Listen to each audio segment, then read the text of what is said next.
Welcome, everyone, to the Nerd Journey Podcast, episode number 186. We're joining you every week to talk IT career progression and bring you the advice we wish we'd been given earlier in our careers. I'm your host, Nick Cordy, at NetworkNerd_ on Twitter, joined by my co-host, John White, at VJourneyman. Hey, John, how's it going? Hey, Nick, I'm doing great. We just want everybody to remember that we are both pre-sales technical engineers with backgrounds in IT operations. We hope our career discussions will be vendor neutral, relevant across disciplines, and remain timeless. If you're enjoying our content, please drop us a positive review on Apple Podcasts or wherever you subscribe. And if you want to get in touch with us, tweet or DM at Nerd Journey. Our DMs are wide open. Ultimately, we're just two nerds on a journey. A journey to career enlightenment. So let's take a trip. I feel like I should have added smash that subscribe button to really tee you up to say ring that bell earlier. Sorry I missed that, man. Next time. Next time. Well, we don't have to wait until next time to hear part 2 of the story from Phil Monk. And I remember part 1 being pretty good, John. Yeah. Part 1 we heard in episode 185 I would, first of all, highly encourage you to listen to it. I found it to be a really good listen. But just as a review, Phil had kind of a exposure at an early age to doing a bunch of tinkering, both with his father, who was a mechanic, and with computer projects. He had early good managers who were eager or interested in him pursuing interesting new technologies and interesting new opportunities. He went from a position of monitoring to a position doing support to a position doing architecture and professional services. Yeah, there was also, quite a bit of discussion about neurodiversity. Phil has dyslexia, so we talked a little bit about accommodations for that dyslexia that he receives and what he finds useful. He had some really interesting stories about how he experiences the world as well that I thought were really interesting to hear and very worthwhile to listen to. Yeah, and don't forget to catch the short differential equations lesson that John gives at the end of that episode, which I wouldn't miss if I were you. Yeah, it's like a series of springs, kind of vibrating out of the screen this way. Yeah, I didn't see that at all. Sorry. Well, this week, we're actually going to continue the conversation on dyslexia a little bit, but more from the perspective of how can you better understand what it is and how to work with your colleagues who may be dyslexic and how you can support them. Kind of like how to be an advocate and support inclusion of others who may be dyslexic. I would also listen for a really fun story about how Phil gets a job offer kind of out of nowhere because of a deep expertise in a particular product that he had. I really liked the way that one went down. Yeah, that was really cool. He really positioned himself for success there, and I think that there's a lot of lessons to be learned. For sure. And we'll also talk about climbing the mountain to VCDX, pursuing one of the highest level certifications you can get out there, at least from a VMware perspective. What did that take, and what was it like with the challenges we know Phil has? And a little bit about how can we all think like an architect. So without further delay, here we go with part 2 of our conversation with Phil Monk.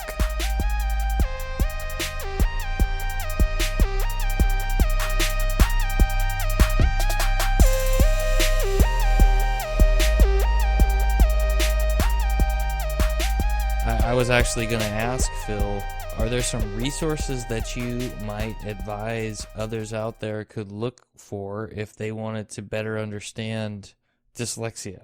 There are some, they might be UK specific that I use at the moment, but the one that I found that is most relatable is there's a guy on TikTok, and I'll have to double check his name, but he basically just posts loads of dyslexic stuff, and it's good because it makes people aware in humour, I think. So as an example, he was saying the other day that he's going to start a campaign of rather than people putting the crying emoji, because they're dyslexic, they put the frying pan emoji because they swapped the F for the C for the F. So there was this whole campaign that people were doing, putting frying eggs up, which, 2 or 3 people on my TikTok said to me, "Oh, why have you done that? I explained to him, oh, never knew that. That's cool. I'll follow him as well.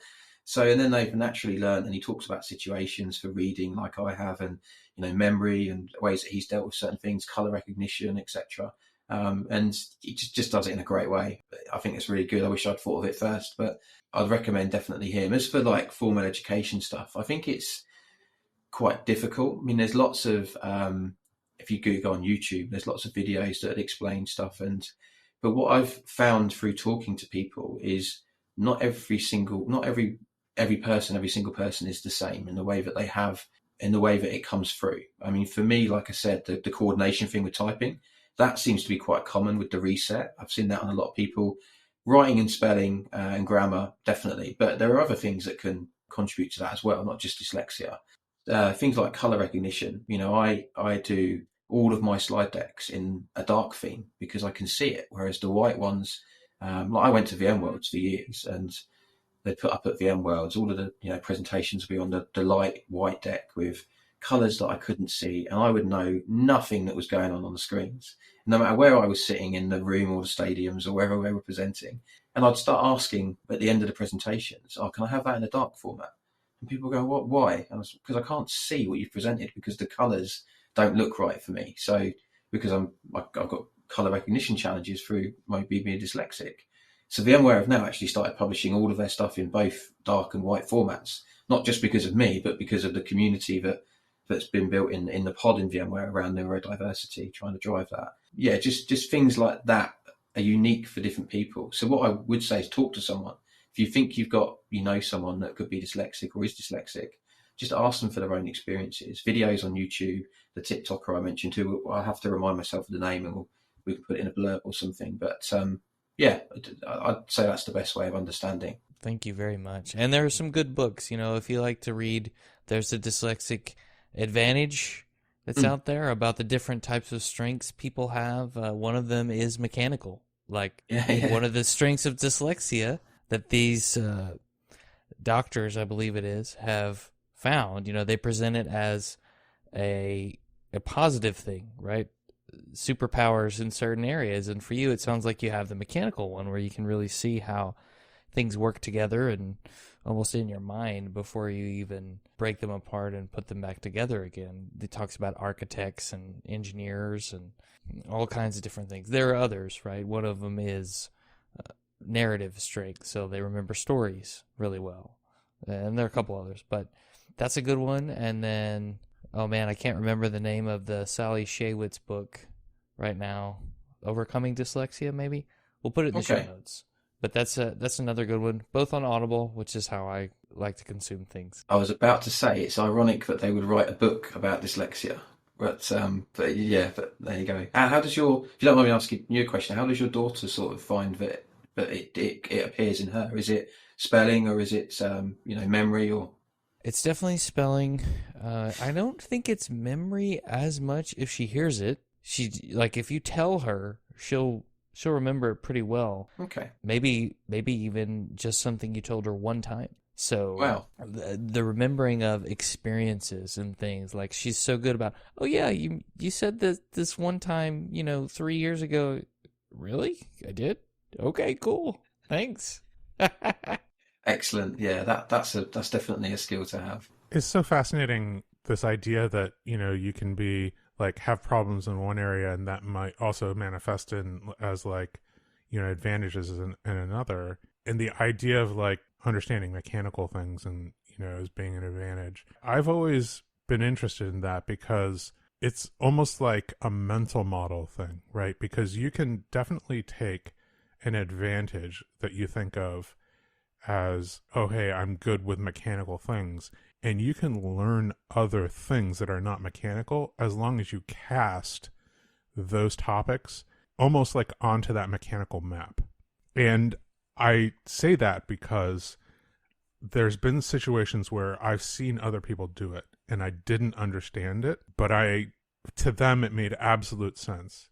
And one was in I think I was in college and a math professor was looking at a differential equations on the board, and he's like, oh, it's almost like springs that are coming out, and these are vibrating in this direction, these are vibrating in this direction. And I looked at it and I went, oh, I don't see that at all. At all. But him seeing it that way was an advantage that he had that I didn't have. And maybe it was a knowledge thing and maybe it was an experience thing. But if that is something that you have, then it can help with abstract things that are not that exact thing. Yeah.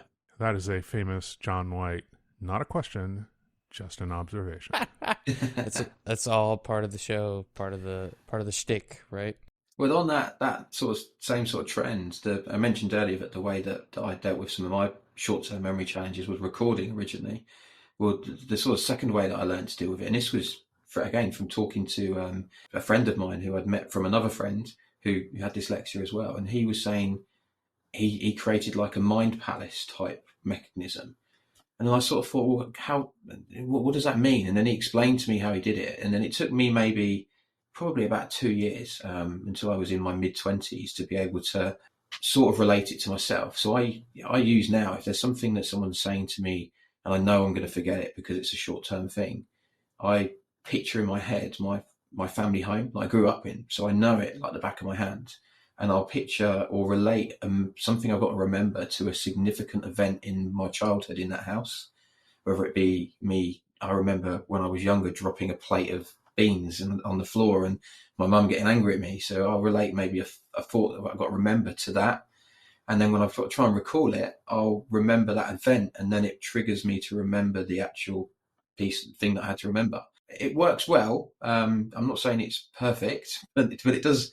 It works better than me recording things and then losing them, or recording them and then going on a tangent for an hour about something else and then realizing that I've missed the whole point of what I was trying to record. I guess it's a similar sort of thing. At which point you don't remember the thing that you were trying to record. Yeah, definitely, yeah.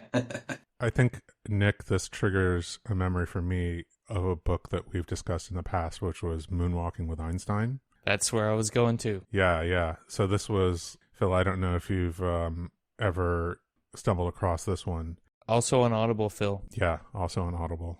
I'll write it down. It's a guy who came across like these memory competitions and, was taught this memory palace technique, and then actually started entering them and actually won one. And the Moonwalking with Einstein is it's actually a call out to the technique, which was, I think the competition is memorizing a deck of cards. Nick, am I remembering that correctly? Because it's like the world memory competition in general, right, where they have to do like people's phone numbers and contact information. Wow. They do deck of cards. They do a bunch of stuff. But I think the deck of cards one specifically was, first, the technique is you build a strong association with each card, and then the home you grew up in, and then, laying those out. And then, so I think Moonwalking with Einstein is a reference to like the cards in a specific order in the competition that, the finals of the competition that he won, I think.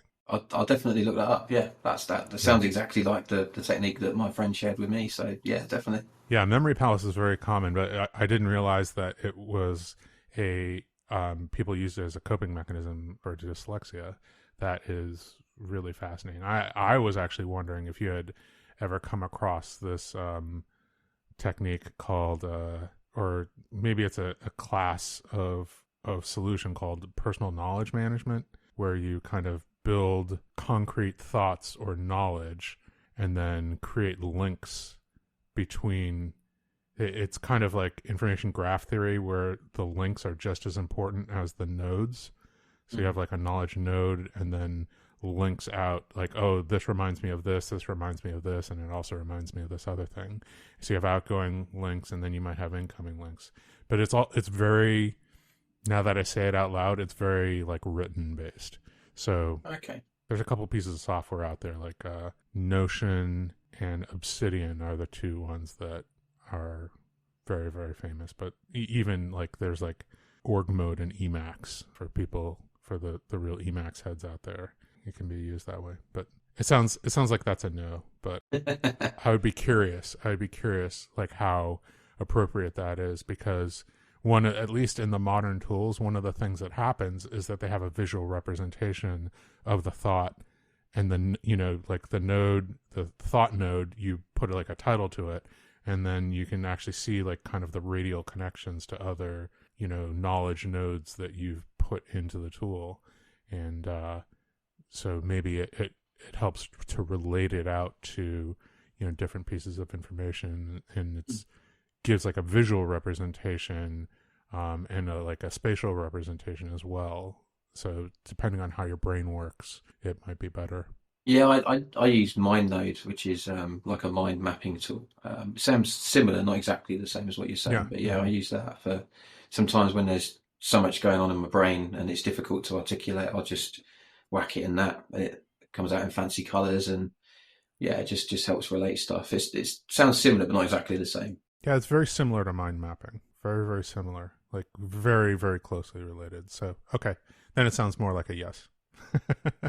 I'll definitely look at it, yeah, 100%. The book that I think we've talked about on the show is called How to Take Smart Notes. And it is also available on Audible, because that is how Nick and I consume books these days. I was a bookworm growing up. Like you talked about, reading 2 books a month. I read 5 books a week sometimes, Wow. It also is like the manifestation of my attention deficit disorder, because I never had the hyperactivity part, but I had the hyperfocus part. So my coping mechanism was always hyperfocusing on reading. And so I was very, very good at that, but at the cost of like sometimes paying attention in class. Like it's like, wow, you can read so much. Yeah, but I'm not paying attention in class. That's when I'm getting my reading done. Yeah. I am very curious about the dyslexia TikTok, though.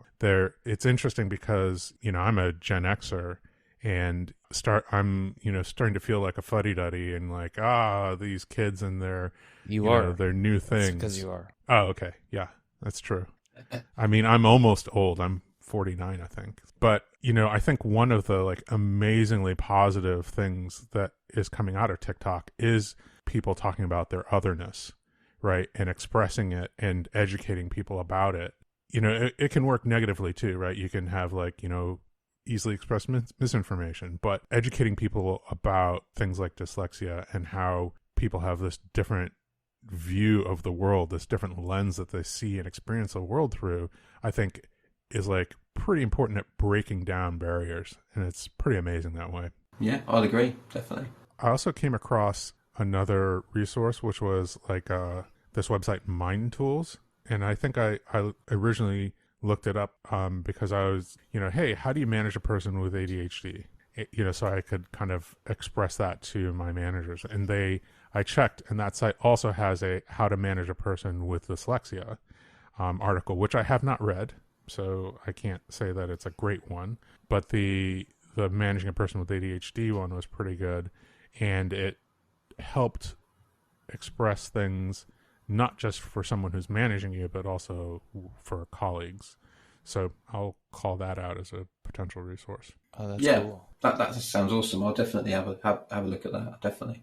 I would love to hear about the story that you've teased a couple times now about your move into VMware.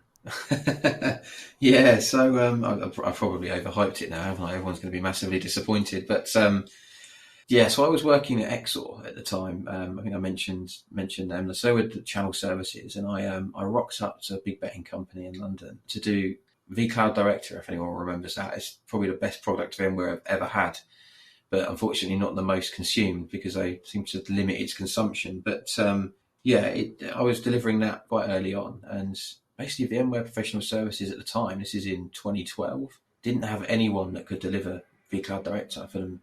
So they reached out to a partner, which was 2E2. I don't know if anyone ever remembers them. They went spectacularly bust, but they were a big partner in Europe, and they didn't have anyone. So all of a sudden I had phone calls from several people asking if I was looking for a job. I was like, well, not really. I'm quite happy where I am. Well, where are you working now? So I explained to them where I was. And then the next thing I knew, I was on site at this betting company. And I turned up and, sat down with them, understood what was going on and what it was that they wanted me to do, and was subsequently in quite a heated exchange for some reason with the partner that was delivering 2E2 at the time, who didn't really believe that I was able to deliver this consultancy for this really technical vCloud Director piece of product that none of them seemed to know what it was about, and they were all really seasoned IT professionals and I was a young 26-year-old at the time who was coming in, and I didn't come in any way to, try and tell them how to do what they needed to do, but I was the only one there that knew this piece of technology. So I started working with them, and it was very challenging. And then all of a sudden, a number of VMware professional services guys turned up on site. There was about 6 of them that turned up, which at the time was most of VMware professional services in the UK. And they were delivering everything else for the customer. And they were doing like it wasn't VROPS, it was vCenter, operations manager at the time, SRM. They were doing everything else basically in the stack. And I started working with them. So the 2E2 guys were completely terrible. So I stopped, weren't really wanting to sit with them and work with them. So I was just working with the VMware professional services team, and been doing it for about 6 weeks. We were getting really well, and I started to feed into their design documents, and they were actually treating me with a huge level of respect, which was amazing.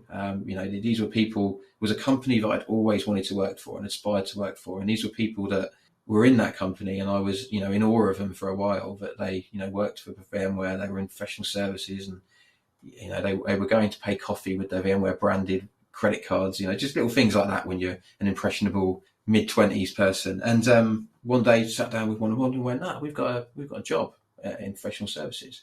I went, oh, have you? And they went, yeah, it's it'll be on our website in an hour. And I went, okay. So I sat there and I was refreshing all of the, for an hour, trying to refresh their hire page. And then I said, it's not there. Is there a reason? I'll send you a link. So they sent me this link, and it was basically they'd hidden the job advertisement. So I was the only person that could see it through this link. I applied for it. And subsequently, an hour later, I had a contract in front of me from VMware, and I was offered a job, which I was ecstatic about, and didn't really know how to tell my boss of the company I was in at the moment what was going on, because I was sat there expecting to get a bonus at the end of the year, and this was in December. So I'd again to ask for some advice from actually the manager I had at T Systems, who I was a great friend with as well. And he sort of said, you just tell them, you're not leaving because you don't like them. You're leaving because you've got this great opportunity at a company you've always wanted to work for. So I handed in my notice. It didn't go down particularly well at Exor at the time, because I had lots of work lined up for me, and they basically had no one that could take it over at the time. But I helped them find someone that could.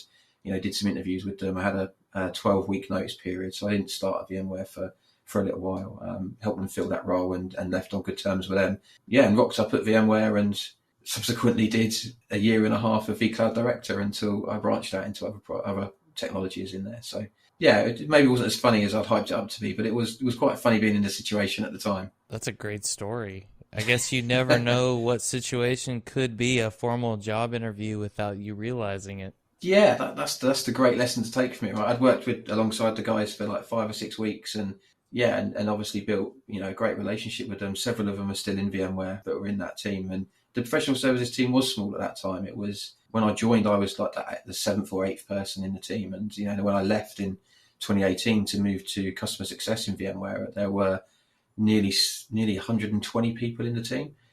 So it grown massively. Yeah, and I was involved in that growth, and it was great. I was really honoured to be a part of it, and I learned so much in that professional services organisation as well. And subsequently, the experience and my lessons I learned from there are what helped me get my VCDX as well. So yeah, I love my time there. Do we bury the lead there on VCDX? I think maybe we should have mentioned that earlier, maybe at the beginning. In the intro, we will say, and we will get to the journey to VCDX. Okay, cool. So I'm fascinated to hear about that, especially with the additional context of dyslexia, because it's a hard enough exam to study for and build up to in the first place. And then, I'm wondering if there were any accommodations for the dyslexia part. And maybe we should start with explaining exactly what VCDX is. Yeah, sure, I could do that. So VCDX is the highest form of certification in VMware. So it stands for VMware Certified Design Expert. And you get a number when you pass the exam. So they've been running the exam since, I can't remember the exact date, but it's sort of like 15, 17 years they've been running it for. It's a significant time. And they have, I think on average, at every defense they do, they maybe have 20 or 30 people go for in front of the panels, and, they'd run them 3 or 4 times a year, and maybe 1 or 2 pass each time. So it's a very difficult thing to pass. But that makes it sound, I've just realised as I'm saying, that makes it sound like they deliberately don't want people to pass. But everyone in the VCDX community do. They want people to be at that level, and we want to encourage people to, and educate them and bring them into the community. So we want people to pass, to further grow it further. And a lot of us that aren't panelists, I'm not a panelist. I'm not a panelist on purpose, because I like mentoring and I like sharing knowledge and I like helping people be successful in it like I was, because I wouldn't have passed unless I had the great mentors that I had, and I didn't pass till the third time. So it's not something that was very easy, and it's not something that a lot of people find easy. Those that pass first time normally show off if they do, and tell people that they pass first time. But everyone that passed third time's better, I like to think, because you learn, right? What made you want to do it, Phil? Like, what's the motivation to get that certification for you? I'm very target driven. So I like to set myself, if I'm sat here and I haven't got something to aim for, I get really uncomfortable. So I like to try and set myself goals of things to aim for. And I've been in PSO since 2013. My first attempt at VCDX was in 2016. And then I had one in 2017 and I passed in 2018. So it took a while to get to the level to do that. And while I was in PSO progressing in that time, I set myself a goal of moving from a senior consultant to an architect. So I learned, the skills that I needed to around that, furthered the skills I'd learned before around, requirements gathering, risk analysis, business requirement alignment, designing and making decisions based on that, justifications, and all of the governance that goes around that as well, like how to run technical board reviews, to design board reviews and things like that, and how to implement them in customers, and how to have the challenging conversations when you go to a customer and they've done a design, which inevitably you get, or they think they've done a design, and then you subsequently tell them that maybe that's not the right thing to do. And you have to try and explain why it's not and relate it back to what they want to do as a business. So I did that. I moved to an architect role, and then I was finding that the next step, and anyone at VMware would still probably be able to relate to this, the next step from an architect to what was at the time a consulting architect, it's quite a big one, because you're jumping a pay banding, and anything like that in any organisation, you have to justify why you deserve to do that, and that was going to take a while. So while I was working on that, and while I was finding that a target that was good to work towards, I wanted something that I could achieve in the meantime. So I set about my first attempt at the VCDX, and I'm going to make I'm not going to disguise it. My first attempt was utterly terrible, because I was in PSO and I hadn't had the mentality that I'm going to go for this, try and go for it, try and have some feedback, find out what the challenges are. I'm not going to pass first time, and then I'll know what I need to go back with the second time. So my first time was very, very difficult. I did a design that was passed. Through the initial analysis, you submit a design and they review the design to make sure it scores against the blueprint in a number of areas. And I did that, and it passed the first time. And then in the defence subsequently, I fell down quite significantly. Second time was close to passing, I was told. And the third time, apparently, I aced it. So yeah, that was good. But the dyslexia piece is a good thing to bring into it, because the design document was one that I'd done for a customer, which they sort of encourage you to do. Don't use a fictional design, because no one really passes with those, because you don't actually have any limits or any constraints that you can reference against. But it took me a long time to get my document in the right shape. And the second time I went for it, I used a huge number of mentors, and some of them that I still use today, not just VCDX mentors, but career mentors in VMware as well. And they helped me review it, design it. And I that's when I discovered as well something called Speechify. I don't know if anyone's heard of that. It will read your documents back to you. So I ran it through Speechify. Yeah, which is it's a brilliant tool, and it's gotten better over the years. But you'd essentially submit a document in, and it would do that reading it back as it's written down. So it'd read it back to me, and if it read something complete gobbledygook that I didn't understand, pause it, go back, and actually change it. So that was really useful, and that was a tool that I discovered in that second process, and I still use that now. I like that. That's a great additional tool that helps. Yeah, taking the feedback when you're told that you didn't measure up is hard. It's tough. Yeah. And if I'm being perfectly honest as well, the way that they deliver it in the VCDX is does not everyone of you agrees with it in the community, the way that they deliver it. So they will, you get the feedback you'll get if you fail is templated. So there'll be 2 or 3 things that they'll think you didn't meet. So if you didn't meet the guidance on disaster recovery, as an example, or the performance stuff that you needed to hit, they'll copy and paste some standard responses, and that'll be the feedback you'll get. And the response largely from that is, well, if you're going for this such a high level of certification, we expect you to be able to identify where you failed, which is, I get why they do that, but sometimes I also think maybe just pointing you in the right direction a little bit is going to be better. Yeah, it's a fascinating process, and it's also a fascinating journey, just because the number of times that you need people with this type of skill is in the situations, the organizations that need this type of architect, this level of architect, it's all the time. And then when you step outside it a little bit, people think, oh, I don't need that at all. Like, this is overkill. And people actually get quite annoyed, right? When you say, hey, can you give me a model architecture? And like somebody will say, no, because I don't know, what assumptions, like what limitations, like what your goals are, I don't know anything about the business. And then like, okay, so there's no standard way of deploying this, is what I'm hearing. And that's the tension, I think, that exists with this type of thing. I find it fascinating. Yeah, no, I'd agree with that. And I've had some of those exact conversations, right? So it's difficult to explain to someone, the value in doing that when they might not necessarily understand the process as well. So I've found myself in several situations, especially after doing, my VCDX, where I've had that exact response. Where, can you just give us a blueprint on how to deploy this? And I go, well, that's all publicly available if you want to follow some of those documents. But if you want me to produce you a recommendation or a guidance or a design, then it's going to take some time for us to understand these other elements. And I'll walk through like the business requirement. What do you want it to do for the business?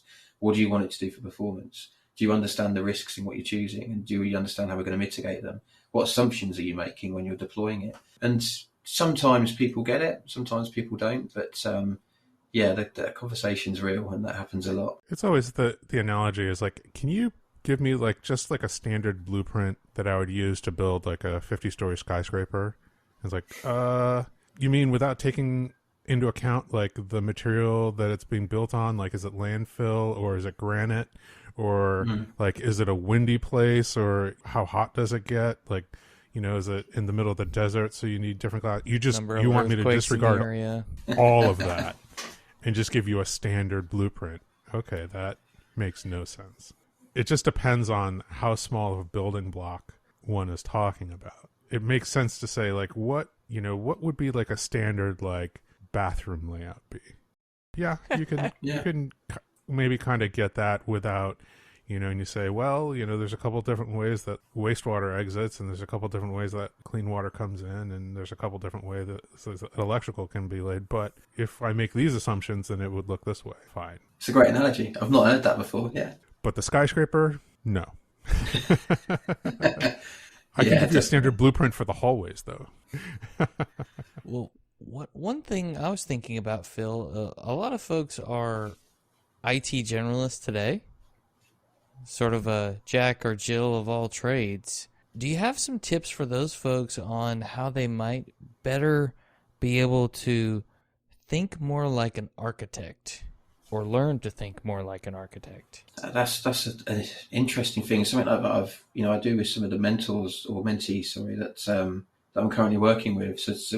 And also in the team that I'm in now, that I touched on at the start as well. We're part of. We mentioned the acronym, so GSS being a support team. We're part of GS, which is the global support. Even though we're architects and we react to customers in a different way. The challenge that we have is a lot of the people that we get come into our team, it's progression to them from maybe a support background.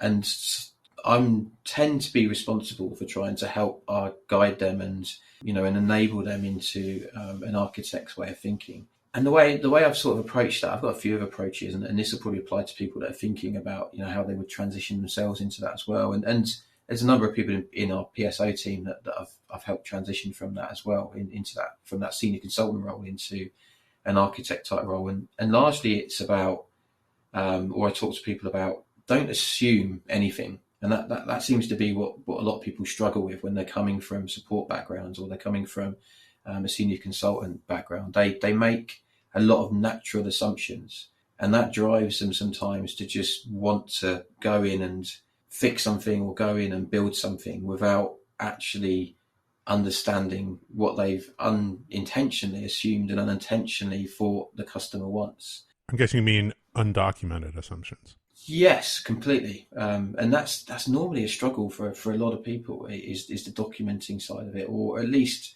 mapping it out. So I don't get a lot of people to write down requirements in, say a massive RTM type of way that you might have to do for the VCDX, and RTM being requirements traceability matrix, where you would trace every requirement back to a decision, and then a decision back to a risk, and then a risk back to a mitigation, and then an assumption might be involved anywhere in those as well that you would map back to them. That would, scares people transitioning. So what I tend to drive people to do is the mind mapping exercise, where you would sit down and you'd go, okay, right, we're doing say a VCF install, which seems to be the common things now.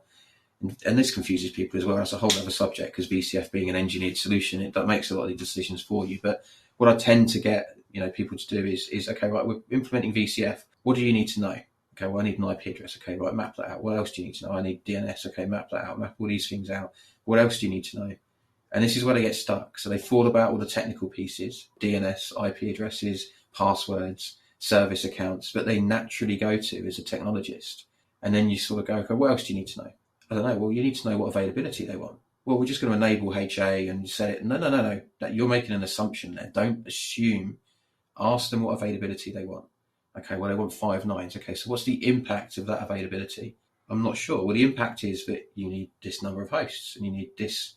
You can only restricted to be able to have this number of VMs. You're only restricted to be able to use this type of storage, as an example. Else you start mapping it out. So they're risks. So map them to risks, and how are you mitigating them?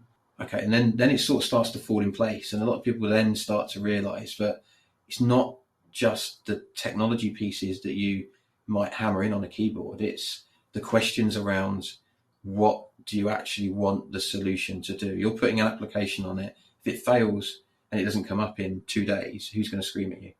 Or if it fails because 2 hosts fail, who's going to scream at you? If you're using vSAN, you have 2 hosts that fail, who's going to scream at you? So understanding those questions are what I try to coach a lot of people to do. And it's difficult. It is difficult if you've not thought of that before. I really appreciate that story. And I really appreciate I think what you just walk us through there, because that is the type of thing that I think as technologists, we tend to ignore or have a blind spot about the business and what it's doing. And that is something that I learned, I think, going into VMware. Is somebody's paying for this, and what is it this, how do they measure success? Right? Yeah. And how do they measure failure? And what is that person going to be promoted on? What's the board that they need to go in front of, and what are the metrics that they're going to present, right? And how do you align, your design, even to something along those lines of your project? I would like to call out a podcast that I listen to. It's interesting. It's the VCDX podcast by Simon Long. Yeah. It's only 13 episodes, and I think that he's kind of gone inactive because it's a difficult thing to do. Well, podcasting in general, but then also finding people to talk to about their VCDX journey is not easy. But I found it fascinating. I listened to all 13 episodes multiple times, and I got something out of it, even though I think I came to the conclusion very, very early on that I had absolutely no aspiration to go for my VCDX. I think that it just didn't impact my job and how my career was going to progress. It wasn't really something that and also I think in pre-sales a lot of times we don't have the ability to work on a project consistently, a large project, to understand and come across a design that we can document, and just different parts of the business that is more or less true. But so it's a combination of opportunity and desire, and listening to the people and how they studied, that affected also my desire too. It's okay, well, I just needed to find 2 hours a day for 18 months. Yeah, it does take time. That's all you need. Do you notice I didn't mention the time, and that was on purpose, not to scare people. But yeah. But honestly, I think sometimes it's the getting exposure to the thinking patterns and adjusting and acquiring the skills, no matter how far down the path you plan on going, like those skills are important and applicable. And, the questioning assumptions and removing blind spots, those are all important things regardless of whether you're going for your VCDX. So yeah, I find listening to other people going through the journey, helps me. I found it very useful. Simon's an awesome resource. He's done loads of articles that I followed as well, and videos, and I've worked with him several times at VMware as well in various functions. So yeah, Simon's an awesome resource. There are loads of VCDX communities out there, even if you're just interested in learning more rather than actually taking the design. But there are some that are better than others. So don't just go to one, would be my advice. But it is my advice to any mentee, is go to multiple communities and see which one is talking about the advice that you think is going to fit how you work. Yeah, that makes sense. That either you need to have enough different people who have enough different ways of thinking about something so that it covers maybe your weaknesses, or enough people who think similarly to you who are all trying to compensate for their weaknesses at the same time. Yeah, similar. I mean, like as an example, when I was doing mine, I joined one of the larger communities, and some of the advice that I was getting in there that I was following, more around presentation deck rather than the methodology and stuff is still great, but more around how you approach the defense didn't make me feel comfortable around what they were saying you should and shouldn't do. And ultimately, the mentors that I reached out to that got me through my last one, they gave me a lot better advice. Simple things like, if you need to put an introduction slide in about yourself because it makes you feel comfortable in your defense, then do it. Don't worry about the 30 seconds it takes for you to explain it. Whereas some of the communities will tell you completely remove that. You're wasting time. You don't need that. They know who you are. But if it makes you comfortable in your defense, then spare 30 seconds because it's going to make you successful.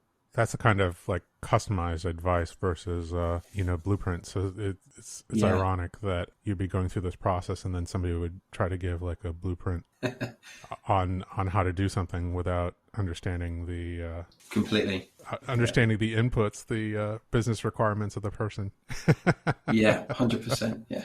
Phil, thanks so much for joining us on the Nerd Journey podcast. If there's people who want to reach out to you, what socials are you active on? Yeah, LinkedIn. I do have a Twitter, and I don't post a lot on it, but I do, generally follow stuff on it. So yeah, feel free to reach out to me on that.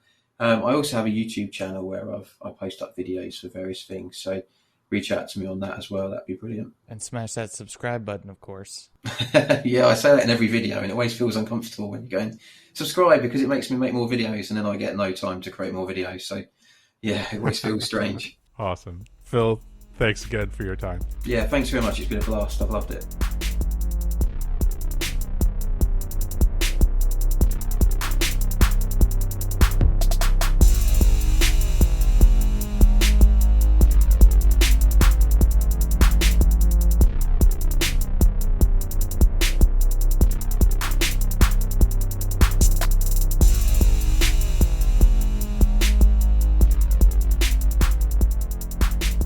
I always like listening to stories about people going through the VCDX process. We've talked to a couple different people who have gone through that process now. And, I've talked to other people outside of the podcast. And sometimes there's this thing that leaks through where they say, well, I don't really use that anymore. And I always wonder, because it sounds like such a structured process, such a structured way of thinking, that I wonder if you can't help but have that leak, into your thinking patterns, for the rest of your life as a result of going through it. I don't know. Maybe it's an imperfect analogy, but I don't think I've mentioned this before on the podcast, Nick, but one of my hobbies is swing dancing. You know what? That's news to me. I haven't heard that one. Yeah, when did you start swing dancing? Was that before 4 years ago when we started the show? It was before that, yeah. Oh, wow. Figured it was like last week that you started, since it was something I hadn't heard about. No. It's been with me for quite a while. like over 10 years now, maybe closer to 15. But it was such an interesting discipline in my life that was very, very different in the way that I was thinking. You know, it forced me to think spatially and spatially in time, which is something that I wasn't doing all the time. And in terms of like body weight and balance and communication with a dance partner, it changed the way that I think. I know that it did, because I can like point to specific things and behaviors that I have and observations that I make, you know, just going throughout my life. And I'm like, oh, I think that way because of swing dancing and not because of anything else in my life. And despite the fact that I have not gone swing dancing since the start of the pandemic, like that hasn't changed. So I just wonder, like I said, maybe an imperfect analogy, but it does make me wonder. No, I think it's good. I think it's a good one, actually, because think about it. Any athlete or someone who's learning an activity that has a physical aspect, to your point about swing dancing, there's a mental portion of the training as well. Mental, psychological, whatever you want to call it. And that is the muscle that gets built up and really, really strong as a result of the process. So if I'm studying for a certification, I'm really doing the reps on that muscle. And while I may not use everything I learned in preparation for that every single day after, it doesn't necessarily mean that it totally atrophies and goes away. The shape of all that work, like you said, it leaves an impact on you. And I think it does shape the way that you think and act, even if you aren't reflective enough to really notice. Yeah, I think that maybe from now on, when we talk to somebody who has like one of these really high-end certifications, that maybe should be something that we ask of them.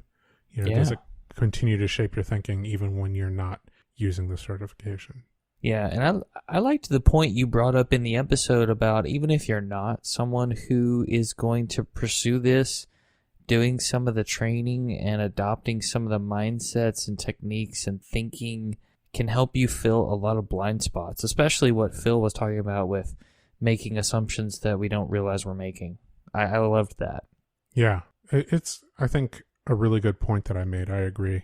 Sorry. Well, right. I'm glad you don't disagree with your own point. So you're saying you would put a +1 on that? +1. +1 on that opinion that I had. If there were emojis that you could place on this, John would just hit them all. Okay. I love it. No, I like the observation. Yeah.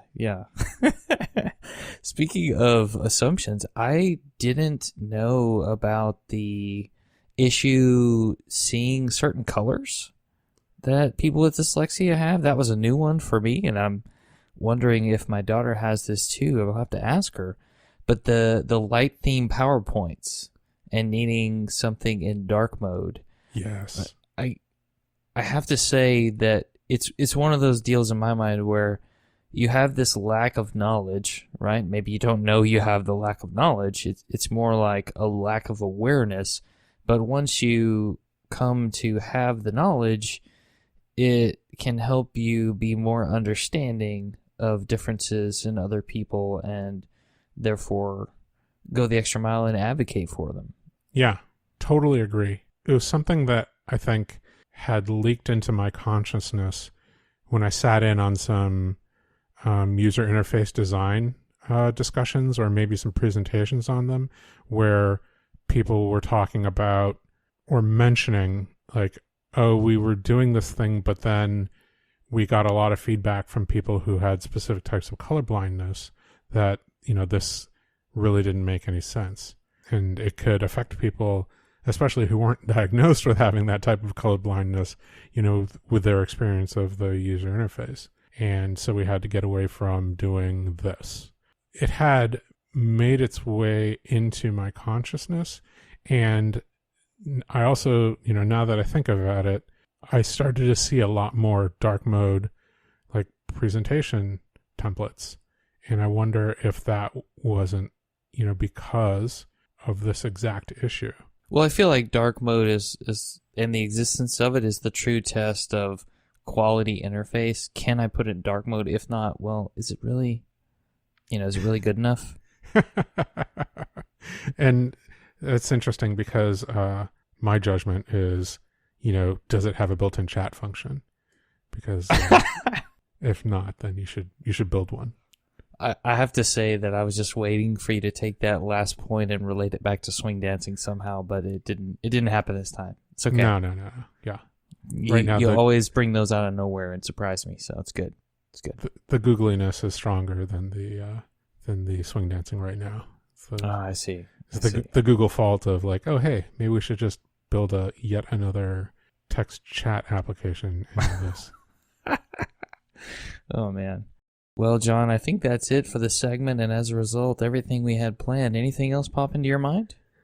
Nope. I think that is it for me. I just want to remind people, again, that we'd like them to subscribe and give us a positive review on Apple Podcasts or wherever they happen to be listening. We want to know if we're being helpful and are always looking for interesting questions to ponder. We're collectively on Twitter @NerdJourney. Farewell, listeners. Tune in next time as the journey continues. I'm Nick Cordy @NetworkNerd_. For John White @VJourneyman, signing off. Adios.